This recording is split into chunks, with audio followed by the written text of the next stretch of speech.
अब ऐसा बोला जा रहा है कि सुशांत सिंह राजपूत ने सुसाइड नहीं, ये एक मर्डर था, ये एक सोची समझी साजिश थी। तो आपका इसके बारे में क्या कहना है? देखो जी, ये एक वेल प्लान मर्डर था। इसके सुसाइड नहीं है, ये बिल्कुल वेल प्लान मर्डर है। इसके पीछे बहुत बड़ी साजिश है। क्योंकि देखो जी, जो एक बंदा जिसके बहुत बड़े ड्रीम्स होते हैं, जिसके इतने सारे ड्रीम्स हो कि मैं यहाँ अब चाँद पे घर लूँ, उसने टेलीस्कोप भी ले रखा था चाँद को देखने के लिए।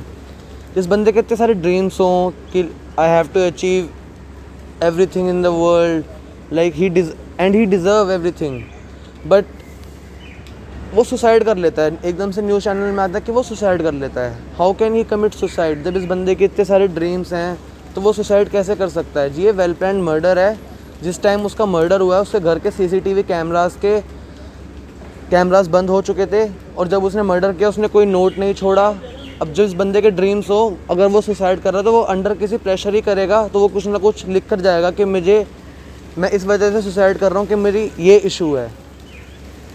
लेकिन उसने मीडिया में ये दिखाया गया कि उसने सुसाइड किया है, बट ये एक वेल प्लान मर्डर है। देखो जी, जैसा रिया, हम सबको पता है रिया और सुशांत का चक्कर चल रहा था पहले, बट महेश भट्ट जो हैं वो रिया के मेंटोर थे। सो इस वजह से मेरा मानना ये भी है कि इस मौत के पीछे उनका भी बहुत बड़ा हाथ है इस चीज़ के अंदर। एंड जो बंदा ऐसे भी बोल सकता है कि अगर पूजा भट्ट मेरी बेटी ना होती तो मैं उसके साथ फिज़िकल रिलेशन में भी रह लेता।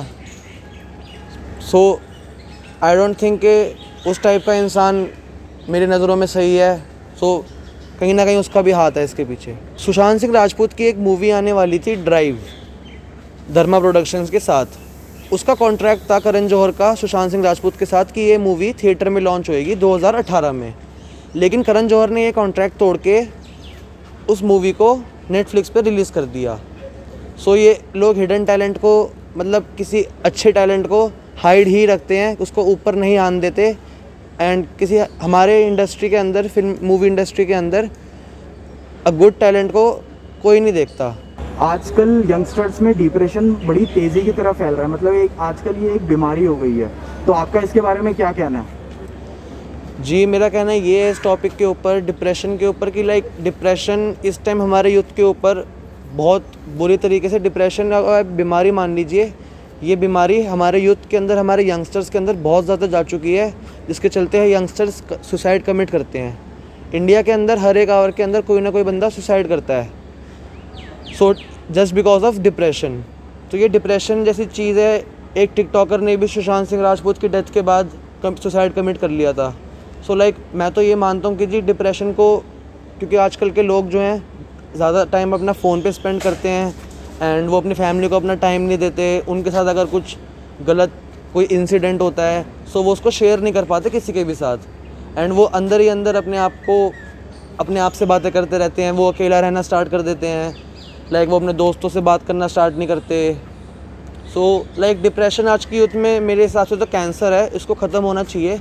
लोगों को अपनी बात, अपने दिल की बात शेयर करनी चाहिए अपने दोस्तों के साथ, अपनी फैमिली के साथ, जो भी आपसे फ्रैंक है, किसी से बात करो, अपनी दिल की बात शेयर करो किसी के साथ, ताकि तुम्हारे अंदर वो डिप्रेशन ना रहे। लाइक मेरा मानना ये है, अगर आप किसी से अपनी बात शेयर करोगे, अपने दिल की बात, या कुछ भी आपके अंदर जो है, जो आपको डिप्रेस कर रही है, आपको मार रही है डेली, सो आप अपने किसी फ्रेंड से, किसी अच्छे फ्रेंड के साथ वो बात शेयर करें, and may be they will help you out and it will help you from depression also. आपको क्या लगता है बॉलीवुड इंडस्ट्री से नेपोटिज्म कैसे ख़त्म हो सकती है?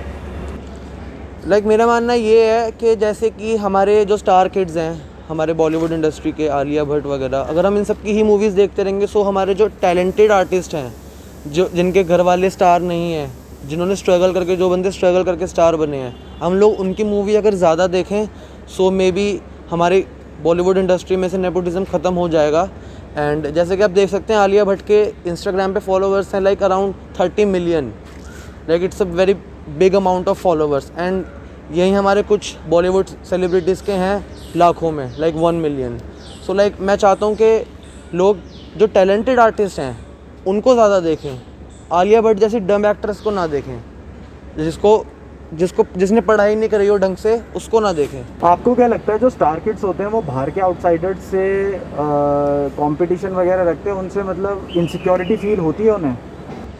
यस जी, बिल्कुल होती है, उनको इनसिक्योरिटी फील होती है। जो स्टार किड्स होते हैं हमारे, जो स्टार किड्स के फैमिली मेम्बर्स होते हैं, इनको इनसिक्योरिटीज़ फील होने लग जाती है कि जैसे जो कोई टैलेंटेड एक्टर अगर इंडस्ट्री में आ गया एंड उसकी कुछ मूवीज़ स्टार्टिंग में पॉपुलर हो रही हैं, people loves to watch them, so उन्हें इनसिक्योरिटी फील होने लग जाती है कि कहीं हमारे बच्चों की मूवीज़ लोग देखनी ना कम कर दें और इनकी देखने ना लग जाएं। सो ये हम सबका अधिकार है, हम सबका अधिकार बनता है कि हम लोग इन जैसे स्टार किड्स की यूज़लेस मूवीज़ ना देखकर हम टैलेंटेड एक्टर्स की, अंडररेटेड एक्टर्स की मूवीज़ देखें। सो इससे हमें काफ़ी हेल्प होएगी, हम अपनी यूथ को बचा सकेंगे, सुशांत सिंह राजपूत जैसे एक्टर को बचा सकेंगे। बहुत सारे एक्टर्स हैं हमारी इसके अंदर, इंडस्ट्री के अंदर, लाइक जो आ नहीं पाते but they are so much talented. So like ये हम सबको करना चाहिए कि हमें उनकी मूवीज़ देखें और इन यूज़लेस बंदों की मूवीज़ ना देखें। ओके, सो जैसा कि ये सुशांत सिंह राजपूत जी हैं, अब हमारी दुनिया में नहीं है, भगवान उनकी आत्मा को शांति दे। मैं चाहता हूँ कि जैसे कि हमारे जो एक्टर्स हैं जो कि नहीं आ पाते, ज़्यादा जिनको फेम नहीं मिल पाती, मैं चाहता हूँ कि लोग स्टार किड्स की मूवीज़ ज़्यादा ना देख के उनकी मूवीज़ देखें। सुशांत सिंह राजपूत अपने फादर के इकलौते बेटे थे। सो लाइक मैं तो कुछ अपने बता ही नहीं सकता कि उनके पापा क्या फ़ील कर रहे होंगे। ये चीज़ हम फील नहीं कर सकते बट वो फील कर रहे हैं, उनके पापा फील कर रहे हैं कि एक बाप के लिए एक बेटे की डेथ बहुत दुखदाई होती है। सो बस मैं यही चाहूँगा कि अगर हमें नेपोटिज़म ख़त्म करना है अपनी इंडस्ट्री से, सो हमें स्टार किड्स की मूवीज़ को ना देखकर हमें सच अ गुड टैलेंटेड एक्टर्स की मूवीज़ देखनी चाहिए। एंड भगवान सुशांत सिंह राजपूत की आत्मा को शांति दे।